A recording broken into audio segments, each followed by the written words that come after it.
All right, good afternoon, everybody. Welcome to Liberia Shall Rise. I'm your host, Augustine Sharif, and I'm here with my good friend and brother, Mr. Emmanuel Sapalucia. Sap, how you doing, boss? Oh, I'm wonderful. I thank God for life. I thank God for my family. And today our weather is nice in Houston, Texas. And it's just disappointing that some of the things we see in Liberia, flooding, heavy flooding in Liberia, and our topic we're about to discuss, some of those things are depressing and disheartening. But for us on this side, life is good. And Yes, yesterday I just yes. celebrated my 21st anniversary with my wonderful wife. So shout out to my beautiful wife for all the great patience and stuff that you have bear with me as being as troublesome as I am. You got that right. That last part, you got it correctly. So I want to say a happy anniversary to you guys. Happy anniversary. Wonderful family, wonderful kids. You know, we are super happy for you guys. You guys were a great host. When we had our reunion in Houston, you guys did a great job for us. So thank you for being amazing. Thank Um, you. Thank you. yeah. So, so yeah. So basically, I think what we're gonna do, we're gonna be talking about a very important and crazy topic. People living in the cemetery. You know, our country, Liberia, you know, and all of the different things that we see happening in the country. We're going to be discussing it. But, you know, I want to say to our viewers, thank you for joining us. Thank you for always following us on the show. We are going to come back here and actually start this discussion because it is very possible. And we are going to be as sensitive as possible today.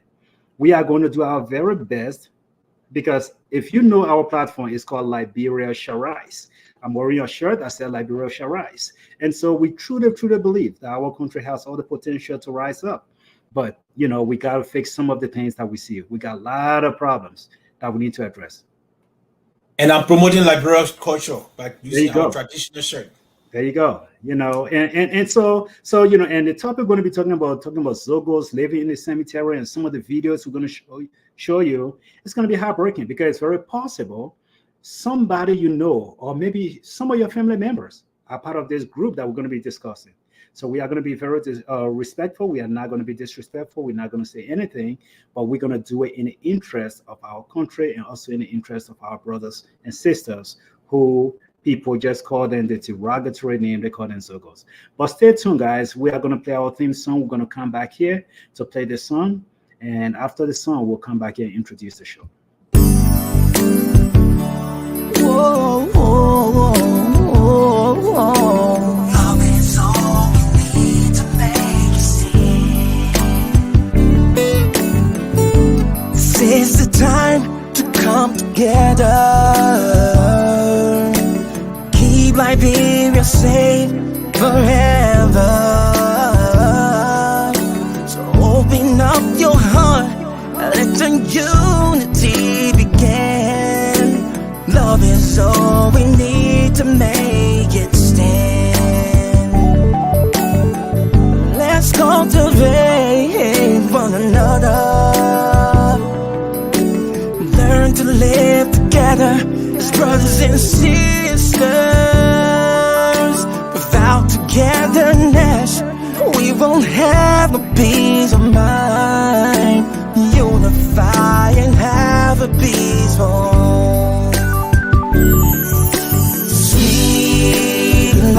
Liberia,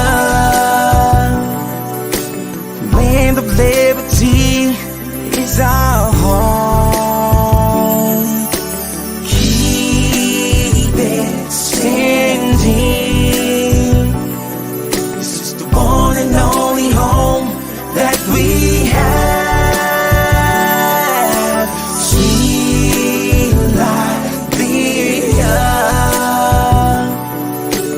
land of liberty is our home. Let us keep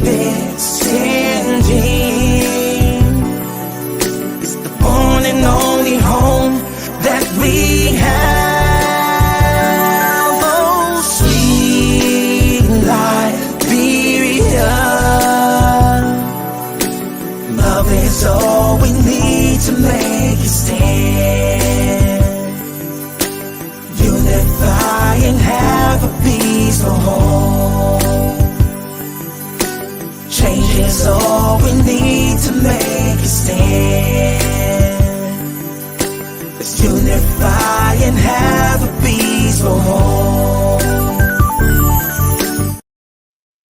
All right, ladies and gentlemen, welcome back to the broadcast. I'm Augustine Sharif. I'm here with my brother, Mr. Emmanuel Sapalucia. And so today, our topic of discussion is home in the cemetery. I'm going to start this show super unusual today, right? I think most of our people here, look, I don't want to generalize, but I think most of our people here, they are Christian. And so if I make any reference to the Bible, hopefully I'm not infringing on anybody else's religious right. That's not what I'm trying to do at all. But in the Holy Book, the Holy Bible, there is this beautiful story. I want to say there's a story about Jesus. He is traveling and he is going to another town. And as he is walking, he is traveling through a cemetery. And the Bible says he come across a man who has just been outcast in the cemetery. And this guy, he is demon possessed. And when he sees Jesus, he runs to Jesus and he said, and he asks to be cleansed. And of course, Jesus removed that demon from him and sent him back to his family. And the story, it just goes on from there. But the reason I wanted to make this reference is because it is never God's intention for his people to actually live in a society where they feel isolated. Everybody have this human right. Everybody have this right, the basic needs of life. You have this food, the clothing, the shelter. We learned that very early in elementary school. By the time we get to junior high, the basic needs of human. You got the clothing, you got the food, you got shelter. That's just the basic thing. And Sapalucia, I think you and myself kind of learned that very early on. And so if you lack one of those things, it sets you back. You can have two of those. If you lack one, it sets you back. It actually causes a lot of different issues. And so today we are going to be looking at a special group in Liberia, our friends, our brothers, our friends' children that we know. And I know one of my teachers in high school who taught me high school English. He also taught me at the University of Liberia. His son, his oldest son, is one of those individuals in Liberia. They call them Zogos. I don't like to use that term, but his son is one of those. And I'm not going to say his name. Just like I said, we'll be respectful today. We'll be very respectful. And what we do here, we truly believe Liberia will rise. That's why we actually call our platform Liberia Shall Rise. But we do not intend to come and disparage Liberia. We don't want to say anything negative, but we just want to speak to the ills that we are going to be speaking about today. So Sapalucia, that's my intro. I would like for you to just give your opening statement, and then we are actually going to play a quick video. After that video, we'll go into our discussion here. Thank you, my brother, and thank for those that have joined us and those that will watch this video in the future. But it's a very personal for me. It's personal because I had a very close, in fact, my biological brother was once referred to as one of those. Yes, we tried our best and we did what we had to do, but because he got somebody somewhere else, and that's why that opportunity came to him, and we worked with him. He's not out of the woods yet, but at least he able to fetch for himself. He got some skills that he can use to sustain himself without ending up in this situation that we find our brothers, I will call it the disadvantage our brothers and sisters find themselves. So yes, these things, whether it is me or somebody else, we all have somebody who we may know or who is connected in some way or the other to some of these people that find themselves at this at the cemetery. And there are various reasons why our brothers and sisters are over there. So I don't want us to be judgmental when it comes to addressing these issues. I want us to address it in a way that we'll find a solution. We'll find ways to solve the problem, not to denigrate our brothers and sisters, because this is because you and I were privileged to have the opportunity that we got to be where we are. But there is nothing that said that we could not be one of those people. We're never promised that. So I want us, as we discuss these issues, let us look at it from those vantage points, because it may help us to understand why those people find themselves where they are. Yeah, absolutely. And I like the point that you made. Basically, we are not different from them. I remember when you and myself growing up in Liberia, while we were in school, you were one of those guys that they would probably call Yana Boy. I was one of those guys that called Yana Boy. We're up hustling, making our market. In the afternoon, we go to school. We pack the wheelbarrow somewhere and go to school, and we do all that. We did it for people, not our own businesses, but we did it for people. We hustle and we made it. So today, when I go back to Liberia, I see my young brothers and sisters on the street still hustling with a wheelbarrow and stuff. I respect them, I salute them. Sometimes if I have opportunity, I'll just tell them, little brother, keep hustling. God there. That's what we say, God there. At some point in time, God did it for us, like you were saying. So it is doable, and any one of us can actually be one of those guys. But I have a quick video here I want to play real quick. And after I play that video, we'll come back and really go into detail about our friends, people that live in the cemetery. This is becoming a problem. It's becoming a big issue. It is not only a health issue. You are in the healthcare, because if you live in those kind of unsanitary places and there is human waste coming out, you eat in that same place and then the human waste is right there. We are talking about health issues in the country. Now, if you also someone who is security minded, like our other brother who joined us is security minded, that is a public safety issues. That is a security issue. So the issue we have with our brothers and sisters that they call Zogo, it is not just their problem. It is not just their family problem, but it is a national problem that needs to be resolved. So let me just show this quick video, and to our viewers, I just want to beg you, stay with us for a second. The video is a little bit longer, I think about 4 minutes long, but I want to show it so you can see what we're going to be discussing, and look at that video and see if this is something that you will even allow your children to visit, And this video, by the way, is courtesy of DD News TV. So just let's watch the video real quick, and then we'll come back, we'll discuss. Some of the area that people are using to live. See?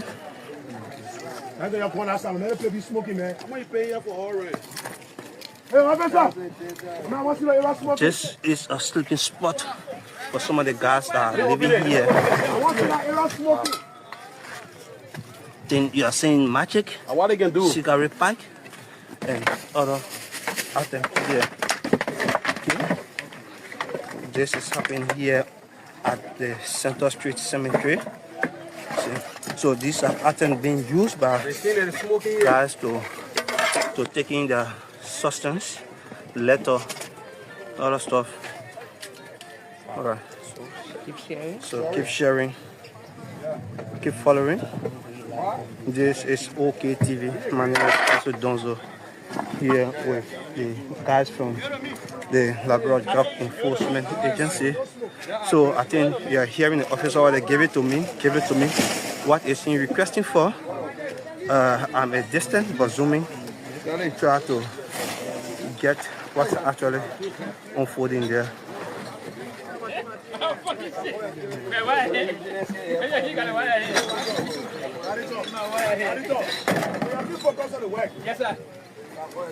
So this is also another sleeping area. See what's happening here. See this area. See this area. So this has become a regular routine for the Liberia Drug Enforcement Agency. But for every time they come here, after a meeting, the guys will come and then go ahead and reconstruct what they consider as their sleeping area.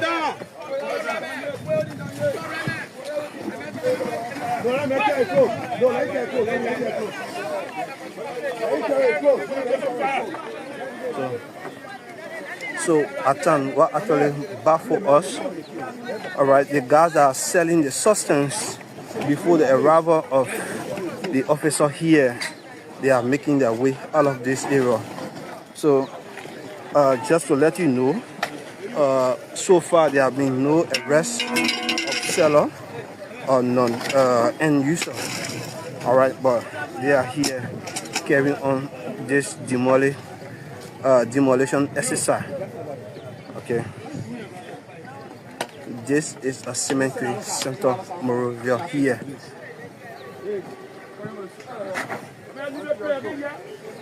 So they are being asked to leave. See what's happening here.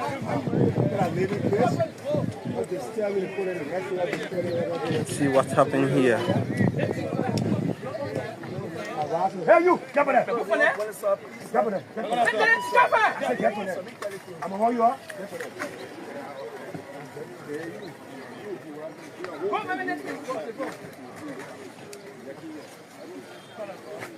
A man was pleading to take a bear while it's in there. Nobody knows. Move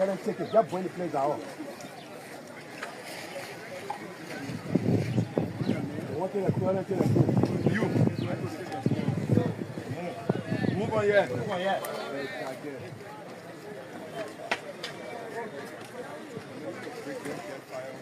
Come in. Come in. Oh, what are you doing? You know, I want to come back. And to our viewers, we say thank you so much for staying in there and watching the video with us. I think it is long. It is about 4 minutes long, but I think we got to about 3.75 minutes. And I wanted to stop there because I think you get the gist of the video. You understand exactly what's happening. And, you know, we'll look at this video, we'll dissect it. And again, I want to say thank you to OKTV. The video is courtesy of OKTV. It was also shared by DD News. And I said, thank you so much for uploading this video for us to be able to share on our platform as well. But I will look at this video from the humanistic standpoint, you know, just the human aspect of our own people. Look at that place.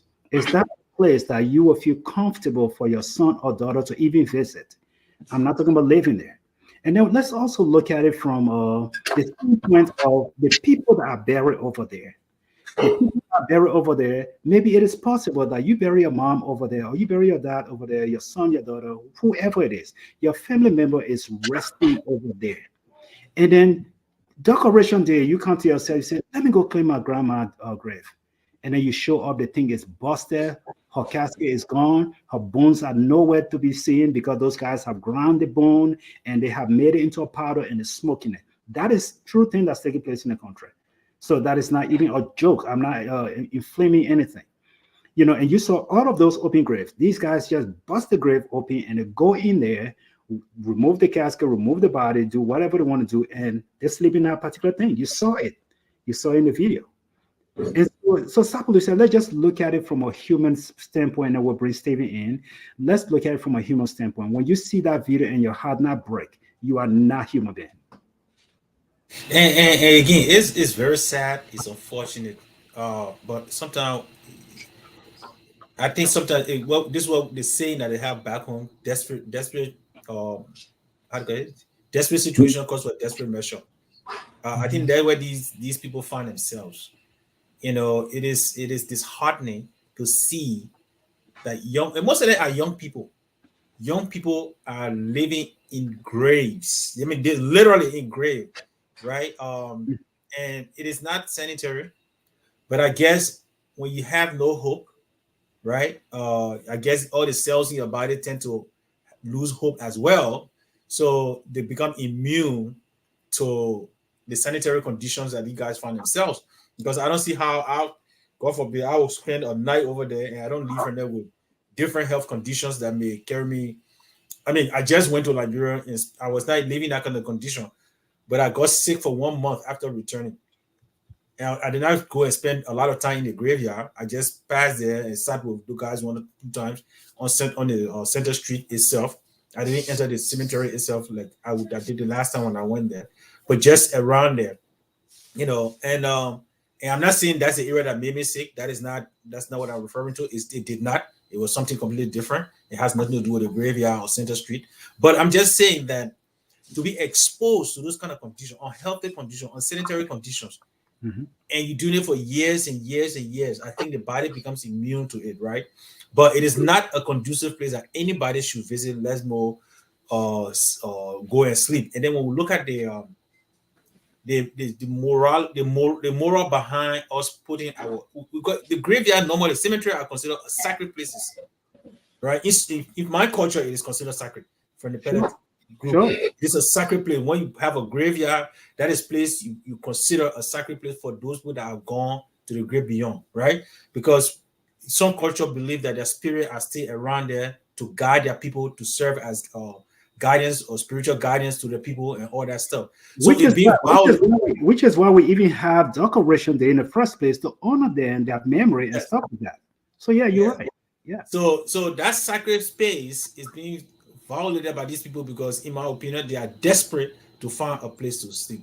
So I feel for them, but as we go on, we'll discuss some of the issues that we can look at and how we can, help these people if we can, or what suggestions can be made. But it's disheartening to see. Yeah, Dr. Positive. I'm sitting here with kind of tears sitting at the back of my eyes, to see your own fellow countrymen, fellow future leaders, possible future leaders, to be sitting in that kind of deplorable situation, and the people in leadership let it to happen. It's sad. We have a lot of unfinished government buildings. We have a lot of unfinished buildings in Liberia, or buildings that were kind of demolished or kind of impacted by the war and never rebuilt, right? They could have said, oh, we're going to build this floor for these people and put them there. But for the fact that the people in leadership to even allow these children to go and live over there, that's already disrespecting our lost loved ones, right? So the leadership themselves don't really care. I cannot blame it on those young people, because I don't know who were the first to decide to go over there to live, but whoever made that decision must have said that, hey, I won't have the people that are dead having somewhere to sleep, and then myself don't have somewhere to sleep. So I will go and make that decision. He could have been intoxicated, he could have been on drugs or whatever, but when you are on drugs, you are not a normal person anymore, right? So I'm not an expert, but just from my own perspective, I know your mind get messed up. You start having worse mental health issue. So at that point, you're not signed anymore, right? You what Liberian people call crazy already when you are abusing, and you get addicted to it. So at that point, the person is already not sound enough to make a sound decision. So going to live in the grave must have been their final push in their own mind, right? But immediately, people that are in leadership, people that are policy makers, should see that as a no-go area, and immediately say, hey, we'll find a solution. And nobody, when you go over there, will arrest you or something, but nobody will live over there. You understand? And looking at that video, I saw these people, the police officers, burning what is the people's life, burning their property and stuff like that. And I see people running away. They didn't say, oh, we're taking you to this other area to go and sleep. You understand? They said, y'all get out of here. The guy using the F word, y'all get the F out of here and stuff like that. It's not like, hey, we are from the government. We came to clear this place out. This is what you guys should do to find solace. This is where you guys should go. And somebody will take your name down. Or nobody was even there writing people's name down to say, hey, your name is John Paul. We know you are here. You are sleeping in grave number 1. You understand? People that have something on mind to help people, that's what they should have done, to say, all right, everybody living here, first we'll take your names down to know who you are, right? After we know who you are, we're going to ask you to leave. By Wednesday, if you don't find place, we're going to come and break the place down, right? After we have taken everybody's name down.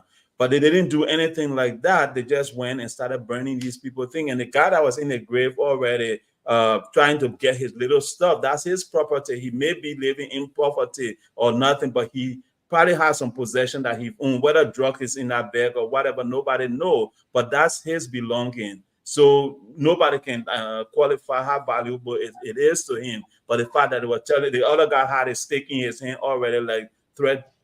I don't know if he intended to hit him with it or not, but society have to take a stand to help those that are struggling.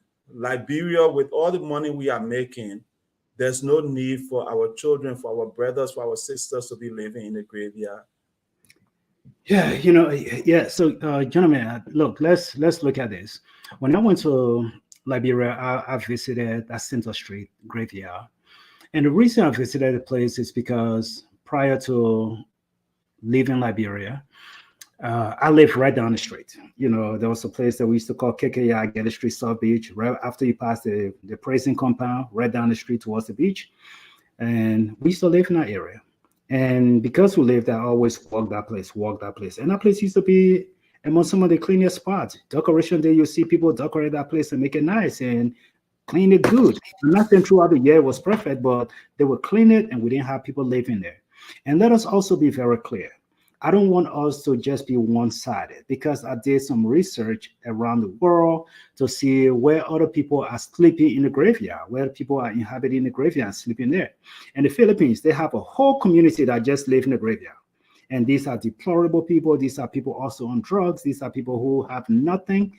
And I'm talking Manila, the capital city, Manila. The people stay in the grave. They live there, build their makeshift houses. The government have tried to remove them, but they remove them, they come right back. So there are places in the world where this is happening. But at least, in those places, based on the research that I did, the government is doing something to relocate these people, like Dr. Positive said, to put them somewhere. But if you go and remove these individuals and say, leave this place, I guarantee you tomorrow morning, those guys will regroup, they'll come back and they'll rebuild. They have nowhere to go. Yeah. That's where they're going to be. They're just going to come back and rebuild. And so it is just a waste, because at this particular juncture, you have a small group of people, and this is not just happening on Center Street. Let's be clear. I saw this in the Jupiter Road area also. Let us be very clear. So yeah, exactly. So anytime you see, anywhere you find this guy find spot, they are trying to squeeze themselves in. And my problem with the LDEA, because the agents that you saw in that video, they are from the LDEA. Look, if you want to make a difference, this is my space. I'm not talking about my space like the old social media space.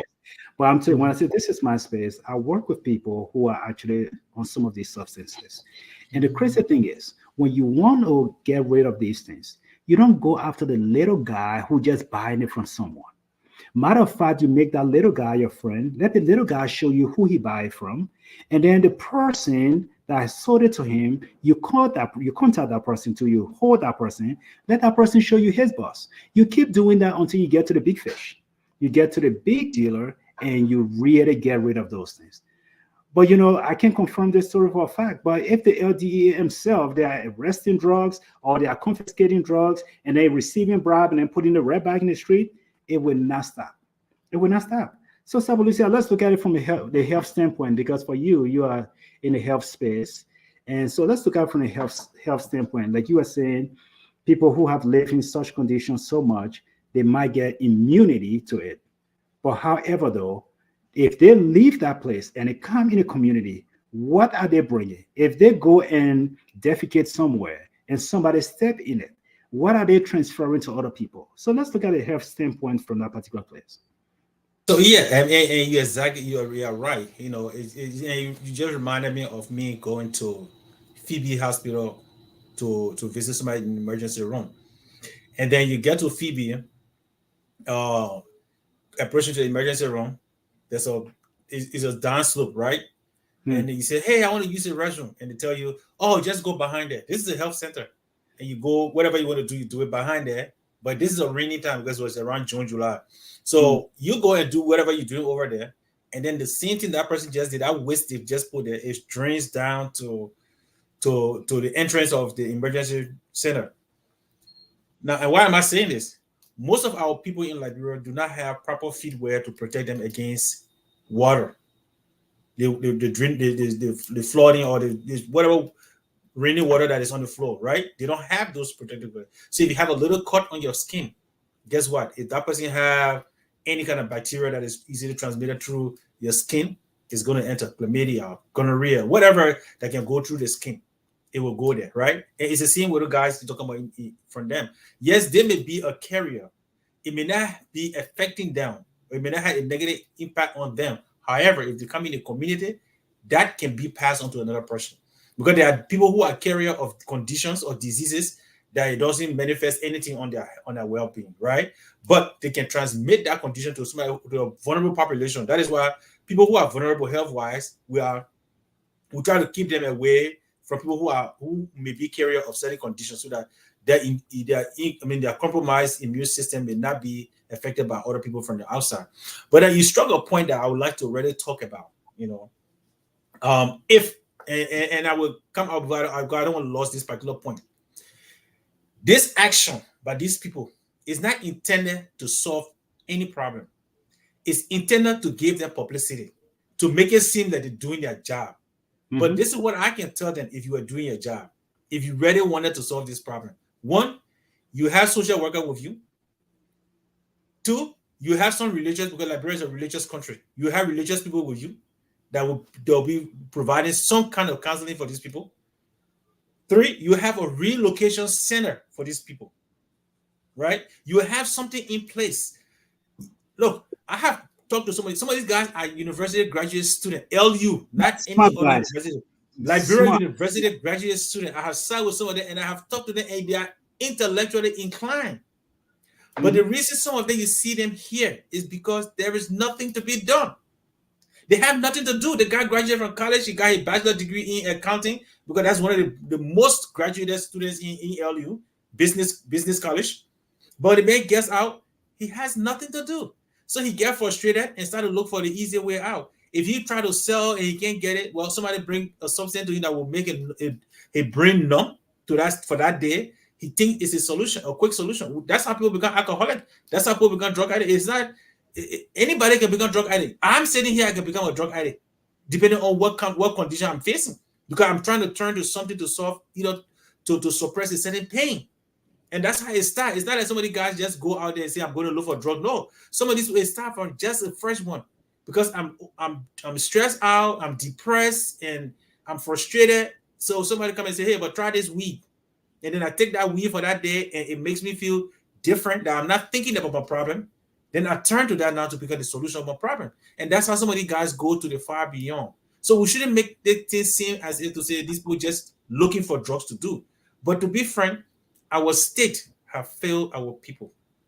Why it is true, they bear some of the responsibilities, some of them, but the state itself have failed the people. Okay, if they really want to solve these problems, like Steve alluded to, we have a lot of unfinished buildings in Liberia. A lot.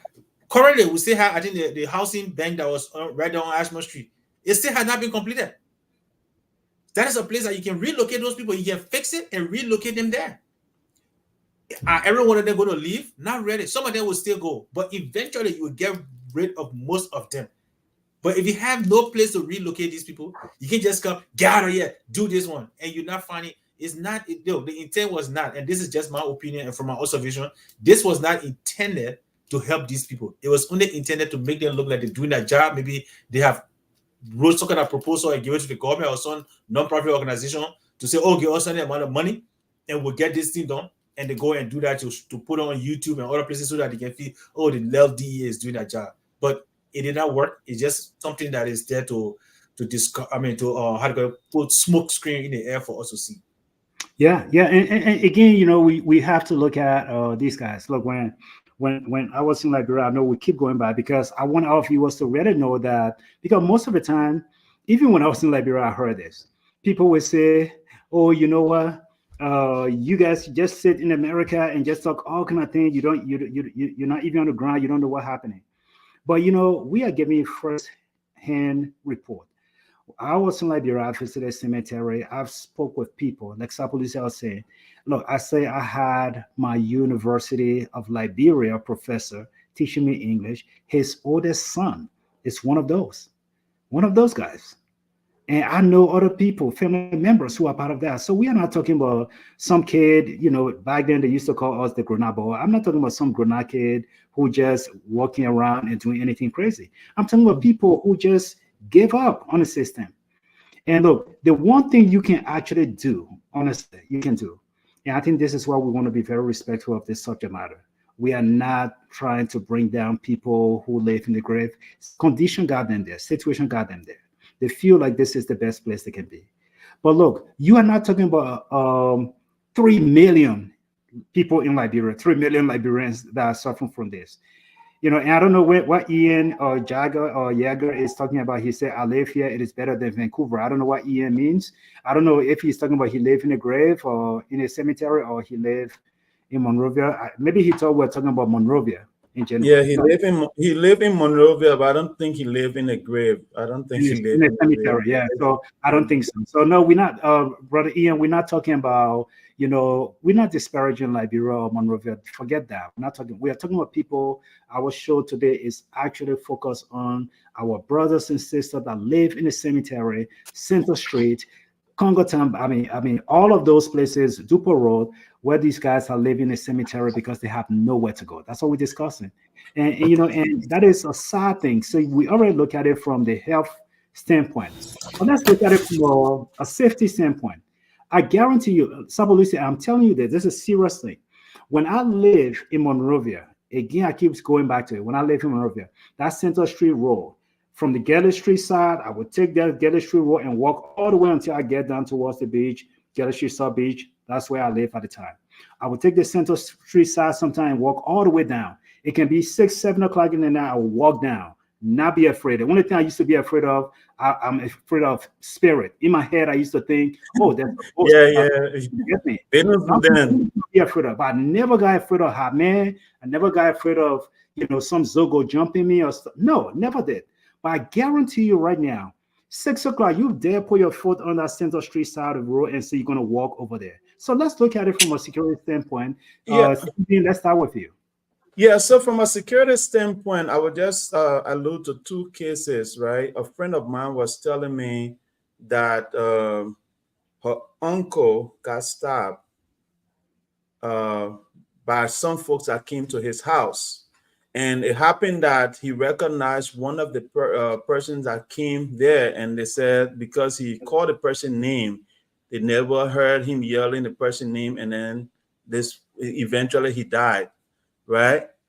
And a few other cases where we had our church service back in, 2022, where the people were praying and then the guys went there to try to steal from people, and so many people lost their lives.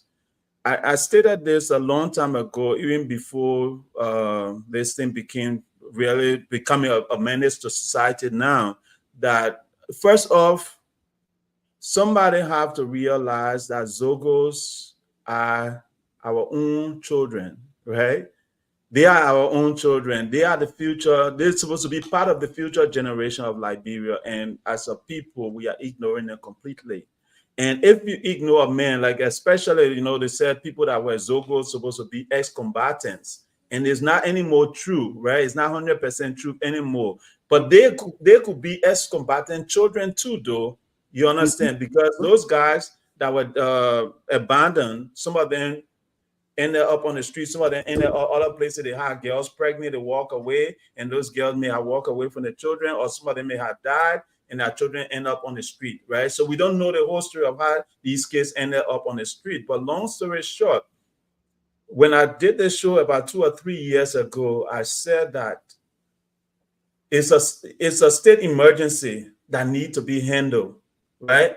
Because if you leave these people and they keep seeing people getting wealthy, they keep seeing people living large, and they themselves have nothing to do. They themselves have nothing to feed themselves.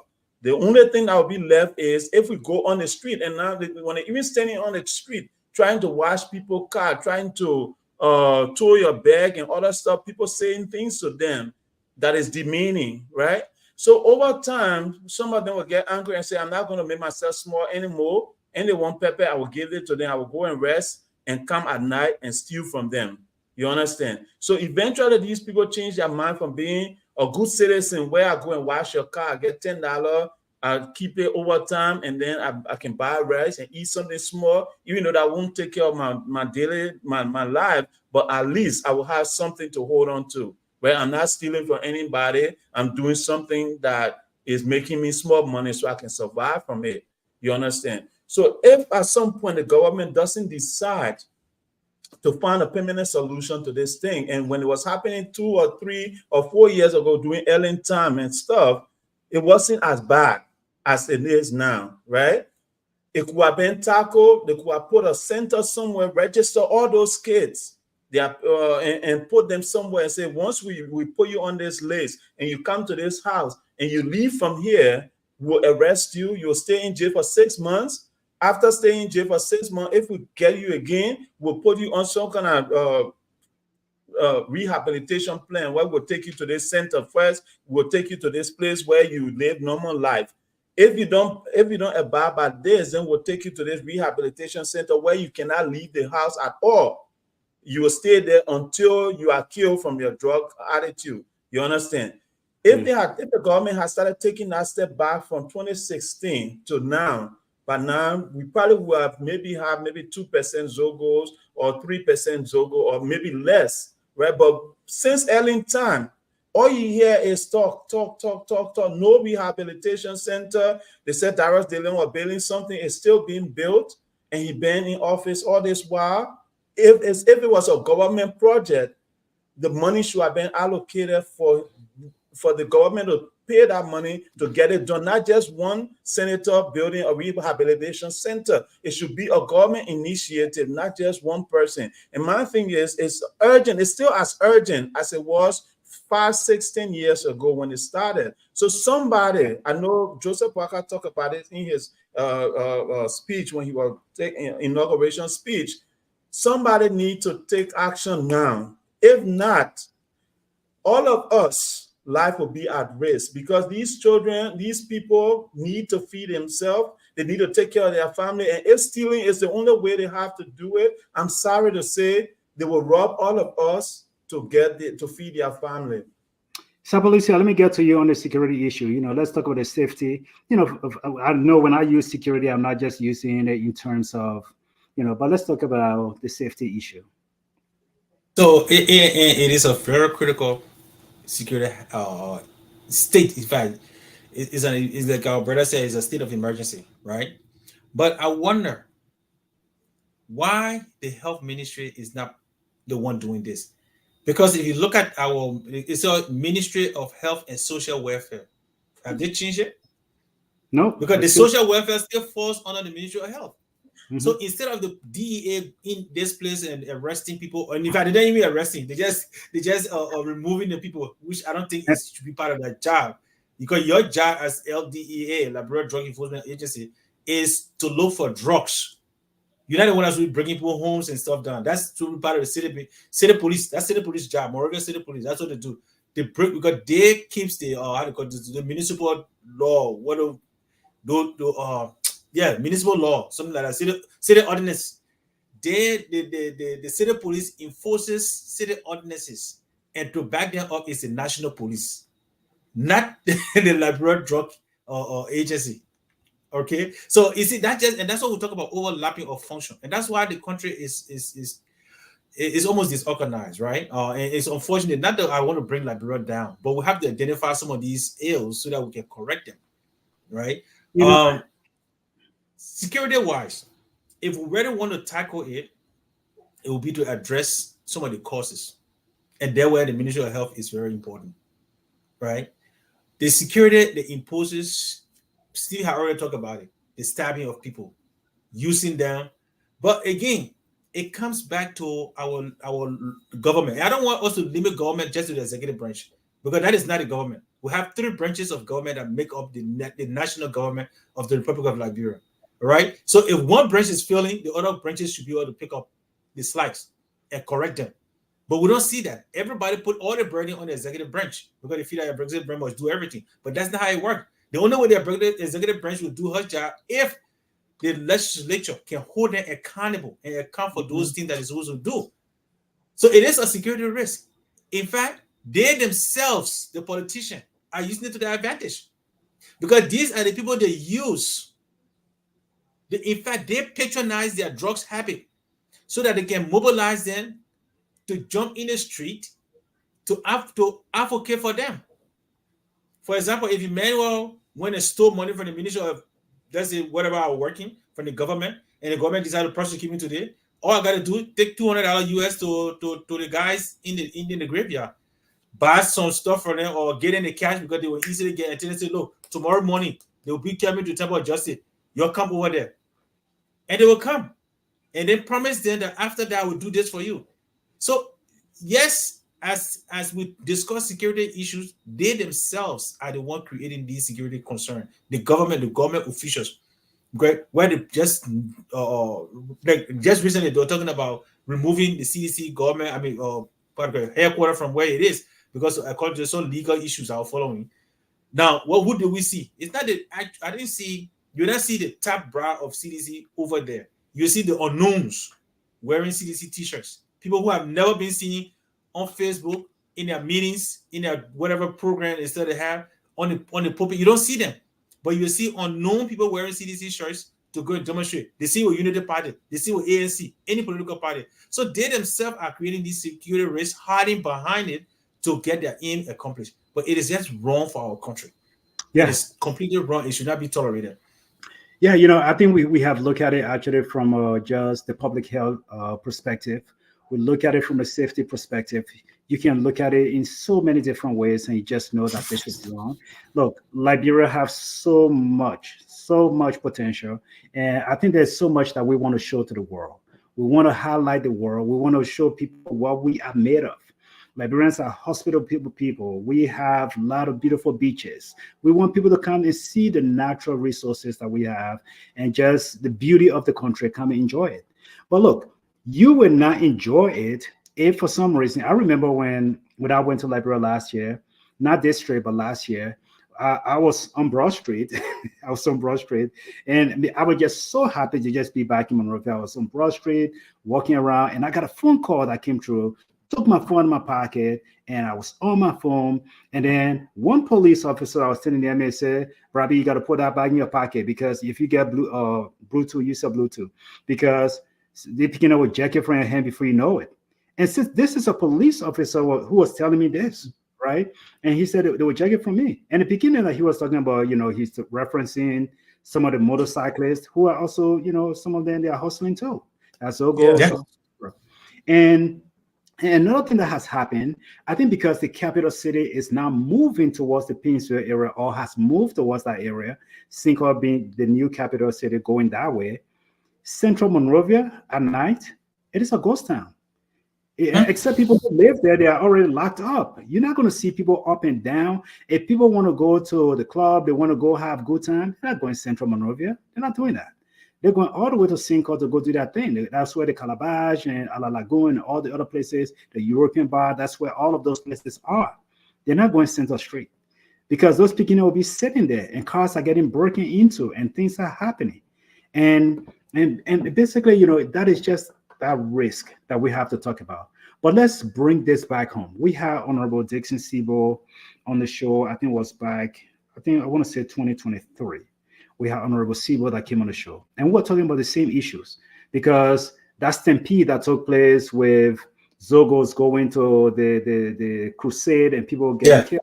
It took place in district number 16. So we brought Dixon Sibo. We talked to him, and he had mentioned that there was a project in place to actually build a rehabilitation center, and these centers are going to be built in Bento and other parts of Monrovia. They were going to build it. As of yet, we have not heard anything. And so, what should be the plan, Stephen? Let me start with you. What should be the national plan? Look, man, you and myself live here in the U.S. Drug is a big fight. Drug killing people in this country every day. So let's not sugarcoat it. People die from drugs. The same zombie drugs that people take here, our people take back home. It is here. It's killing people. Or else I will not have a job. People are dying here from that. And the crazy thing about it is, when you look at it from that particular perspective, the government, the local counties, city council, and everybody, they're doing something about it. What should be our plan? To say, let's come. This is the rescue team. So there should be no reason why they can't rescue this. What should the rescue team be doing? To say, look, let's take these guys from the grave and put them in a rehab center up. Just get them, humanize them for a second, take them from the grave and make them a human. So Sharif, to answer your question, I will throw it right back at you, right? You currently work for a company that is probably not a government entity, it's a private entity, right? That's or correct. Even if it's a non-profit, the right grant proposal and say, hey, we're going to solve this problem. We have expertise. We have plans to solve this problem, right? And then the government fund them, right? So one of the article I was reading here, this lady called Madame Marsalé, she had a nonprofit center, and she had a center that she was trying to rehabilitate these kids. She said that the UN partnered with her, funded the project for almost 3-4 years, right? Once the UN walked away, everything died. And she said, sadly, the one that hurt her was the fact that the kids that were almost ending the program, all of them went back to their ghettos and they got back on drug, right? Because the plan was to rehabilitate them, put them into trade schools, and then once they pick up those skills, they can now become good citizens and productive citizens and contributing to society. But because that wasn't done, the kids went back to doing drugs and stuff. So to answer your question, to solve this problem, we need to have some sort of forum, sit down, bring all the experts like you, people like our doctor on here, Dr. Robert, put people like that in a room and say, hey, our country is failing a group of our people. What can we do to solve this problem? You will suggest, let's do a rehabilitation center. All right, with the rehabilitation center, what do we need? We need staff. We need certified people. Maybe we have to have 10, one in each county, in each major area in each county. Build houses that will hold these kids up. Create farms. Well, let them wake up in the morning and make their own farm. Let them wake up in the morning, make their own plant their own crops, harvest their crop, and that crop is feeding them while the government is giving them money over time, right? But then as that crop grow, we can now start selling it to the market. So within that little split center, you will see them becoming productive citizens, and the fact that they are being rehabilitated over time, they will forget the drugs. You understand? But if we just sit and let this thing ride on its own wave, those people that are doing drugs are giving birth to children. Sadly, those children are born as drug addicts already, right? So it's in their system as they grow. If they don't have any change, they themselves will become drug addicts. And I don't know how many members of our society will be impacted before we decide to take action. So my thing is the government have to partner with everybody that have something that is already helping, like Miss Masale that already had a nonprofit that was helping, partner with them and then support them, and then also come up with its own initiative as a regulator to make sure that the people that they are funding are really doing the work that they have to do. And in that light, at least we'll see some light at the end of the tunnel. Man, thank you, Dr. Positive. And Ms. Masalia, not only her, you got some other people that are actually doing this from a grassroots level. There's a young lady in Liberia.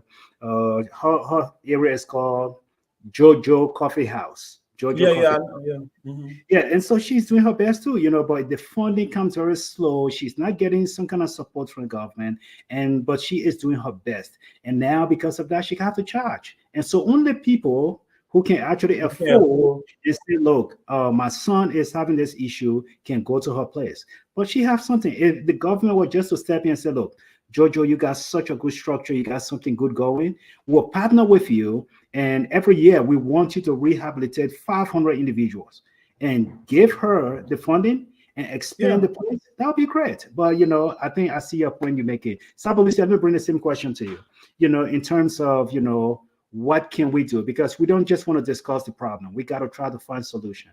So what can we do as a people, that, the representative for that district, let's start with it. Start with that representative. What can we do as a people to actually remedy this situation? It's been talked about too long. Yes. So I think few things we have to do, and we already have the problem at hand. What we need to do something to prevent the ones that are going to be going there, right? So I think we need to first legislate this thing.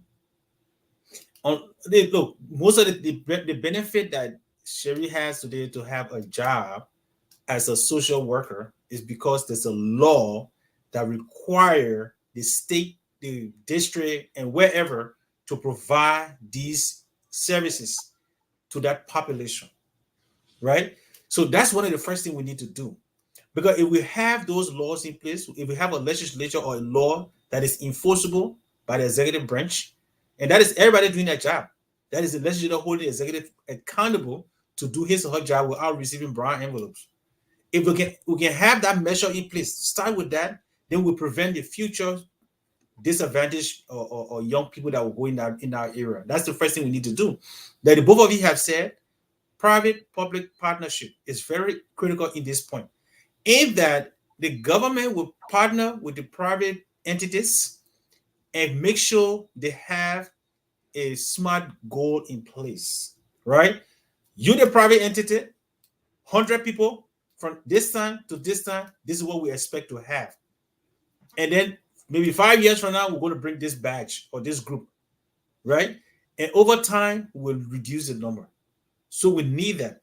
We need to also have a conference in our country.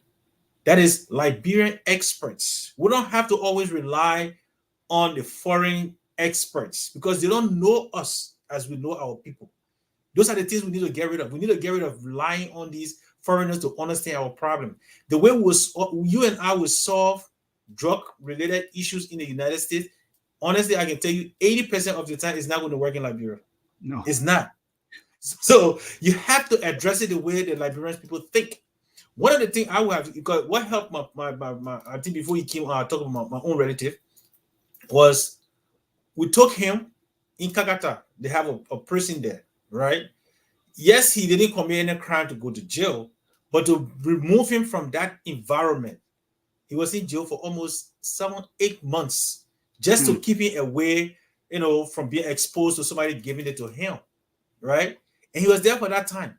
And after that time, I was following up and to find out what his status was. And he made some progress. So when he came out, yes, did he still go back? Yes, he did.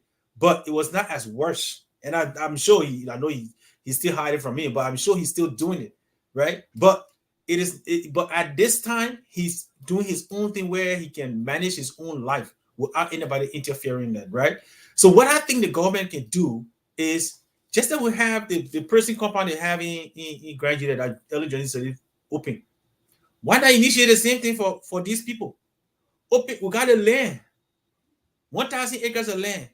Put a fence in. The government got money. If you can give one person $15,000 a month, yes, you can build a huge fence, build a vocational center, have every sector, carpentry or agriculture, masonry in that fence. Those people are there. The product they're doing can even sustain them, right? Once you rehabilitate them, as you guys are already talking about, those vocational centers, they are trained there. Whatever work they're doing. For example, you can say, look, all government buildings, every furniture we need will come from this center. That's employment.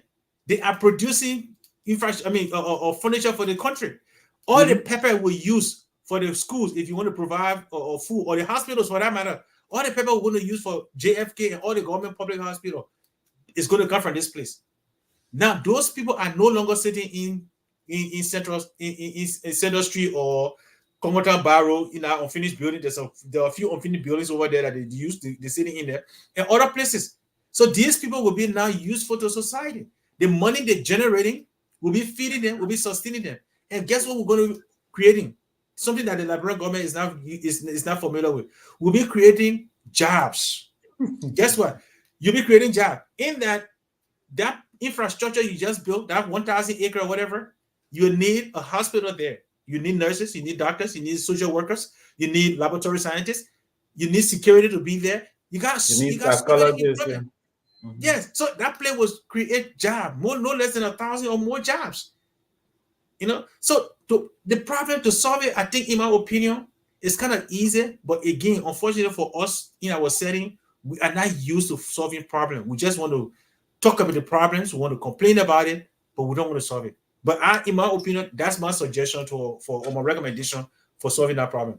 Sherry, before you close, I don't want to close. I don't want to close right now because I want to give each of you guys maybe a minute or two so you can do your closing statement. You can add whatever you want to add to it. I just want to do my little soapbox, and I'm going to turn it over to you guys, and we're going to end the show. Okay. Hello, Liberian people. Let me show this video again. I'm just going to show just a small clip of this video. Some of the area that people are using to live. See, I think you're going outside. Man, they be smoking, man. How much you paying here for already? This is a sleeping spot for some of the guys that are living here.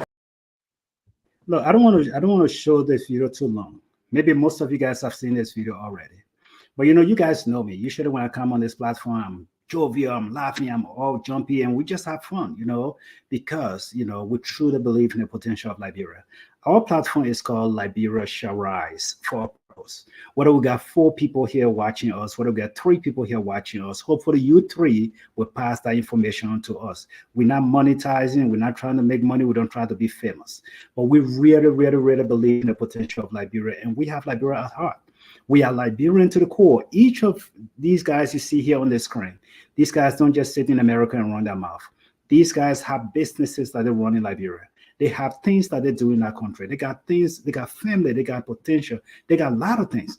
And none of us sitting here want any kind of political job or want any favor from any politician in Liberia. No. We do not. Because we know what we have learned on this side of the world. And when we bring our expertise over there, we know that you will either just look at us and say, no, we don't need you, go back, because you just don't know what to do with us. But what I want to say, though, everybody who watched just a little clip of that video, think about that. It could be your grandma who is buried. That's your grandma's grave that just got busted and people busted it up. It could be your grandpa's grave that they busted up and living in that particular grave. You can't even find a bone. It could be your son, your daughter, your parents, somebody's grave that is busted. That place that's supposed to be the final resting place where you go and lay your wreath or lay flower on Decoration Day and say, oh, my grandma was buried here. My husband was buried here. You can't find that anymore because we have our brothers and sisters who have been pushed away from society. And those guys have nowhere to go, but they have to live over there like animals. Some people have dogs in Liberia. That dogs live better than our brothers and sisters that live in that particular cemetery. Every Liberian watching that, you should be upset. You should be mad. You should be angry that you have our brothers and sisters living there. And don't even tell me, oh, that's not my family member. Don't say that to me. Don't tell me it's not my family member. Don't tell me, oh, my son not doing it, my daughter not doing it. You know what? It may not be your son or your daughter, but you know someone. And secondly, we are all Liberian. That's the most important thing. When I go to Liberia, if I succeed, man, if I went back to my village in number 4 district, Grand Bassa, when I go back to that village, everybody come around because they say, oh, our son, he not come back. Everybody celebrate. And that's why I never forget my people over there. I never forget them. And, and so we are all Liberians. When I go to Liberia, I don't want to make this show long because I want these guys to talk. But when I go to Liberia, I don't go to Lebanese man's store and say, I'm going to go buy toilet paper. I buy from the bikini on the street because myself used to be a wheelbarrow pusher. I hustle like that the same way. I know the wheelbarrow they're pushing is not for them. They're selling for the Fula people, they're selling for Mandingo people, selling for other people. But we are all Liberian. So when you see your brothers and sisters living in that condition, you say you can protest in Liberia. Every day you want to protest. You should not just protest because of politics. You should protest because the people are living like animals in that graveyard, in the cemetery. That's what you should be angry about. You should not tell me, oh, because there's no rights in the country, so I'm going to go protest. That's not the only time you protest. You protest for human rights. Social workers in Liberia, you got social workers in Liberia. Your work as social worker is not just to actually just go and say, oh, I do. No, you're not just looking for service. You're part of your work. You're pushing for social justice. You push for social justice. And when you see injustice, you speak up. I'm going to stop here for today. I'm not going to go any further. Sapolusi, I'm going to turn it over to you, and then Steven is going to close our show. But that's where I'm going to end my soapbox for today. Yes, sir. And thank you, my brother. Thank you to all of our viewers, wherever you are viewing from.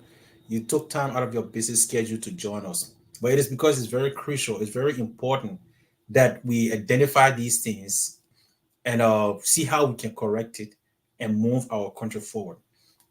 And we are not here, like our brother said, we are not here to bring down Liberia. Liberia Shall Rise it was intentional, not just some makeshift thing that we put out there to get somebody's attention. But we are here to educate ourselves on how we can develop our country for Liberia to rise. And in order for Liberia to rise, we have to identify the ills in our society, correct them, and move forward. Now, with our brothers and sisters in the cemetery, and they are not just limited to the cemetery. Or I've seen it in the Congo Town bypass, Congo Town Barrow, and various places that have any, on any unfinished building that is, or any abandoned buildings. Those guys will occupy it. Why? Because they think it is very safe for them to be. Now it is time that we all, that is all Liberians, whether in the diaspora or in Liberia, wherever we find ourselves, we need to start discussing these issues and how we can better find solutions to our brothers. I think we need a public-private partnership to end this crisis. It is a crisis. It should be treated as a state of emergency because these are our brothers. It is, and I don't want to take away from this. And let me stress this point. Liberia is blessed. In that we got these kind of people in our society, these brothers of ours who are vulnerable. And yes, some of them have some skills that they can use to terrorize our community. And they're not doing it. And I'm not trying to instigate anything, but I'm just telling us the security risks that we face when we have a certain population that are being neglected by society. Their needs are not attended to. The right to live is protected by our Constitution. The right to pursue happiness is protected by the Constitution. If the government and its people are not, or those in authority are not providing that rights to its citizen, that government has failed. The government cannot just be responsible for the few people that they have on the top, the less than 1% people that they buy $45,000 to $100,000 vehicles for. When we have most of our future leaders put in graveyards and other places, and you throw them out like you're throwing dogs out of a park or a fence. You can't do that to our people. These are Liberians. They have rights just like your senators. They have rights just like your chief justice. They have rights just like the president. So they need to be protected. And as we go home today, all of us should start thinking about ways that we can make sure that our brothers enjoy the right that the Constitution provides. Because again, the right to pursue happiness is protected by the Constitution, and the right to live is protected by the Constitution. And the Liberian people need to provide that for its citizens. Thank you for your time. Our fellow Liberians and my fellow panelists, I just want to thank you guys, especially Sapolosia, for bringing up this topic for us to talk about our brothers and sisters that our country have abandoned. Quickly, before I do my closing talk, I would just like to share this flyer with you. If you have your phone, please scan this quickly for me. There will be a mental health seminar taking place in Liberia in October. The actual event has been sold out. It's is booked completely. Everybody, a lot of people have signed up. So they don't have seating for people anymore. But what you can do from the US here or everywhere you are around the world, you can actually scan the QR code and donate anything you want to donate so that these professionals that are paying their way from the US to go and partner with folks in Liberia so that they can be able to do more of this. This is happening only in Monrovia. Our plan is to do it all over the country instead of just Monrovia, because this problem is impacting all the youth in our country. So we want to take this nationwide. So if you donate, eventually this will be able to reach the entire country. So I just wanted to share that quickly. You can take a screenshot and share with people that you know, please. And then on that note, I just want to say thank you to my brothers for us doing this show. This has been a great one. These are topics that people will not talk about. And when we made this platform, the goal was Liberia is a big puzzle. Let's put all the pieces together that we need to make this puzzle complete. And in making this puzzle complete, we cannot leave our brothers and sisters out. Today, we call them Zogos. Today, we call them disadvantaged youth.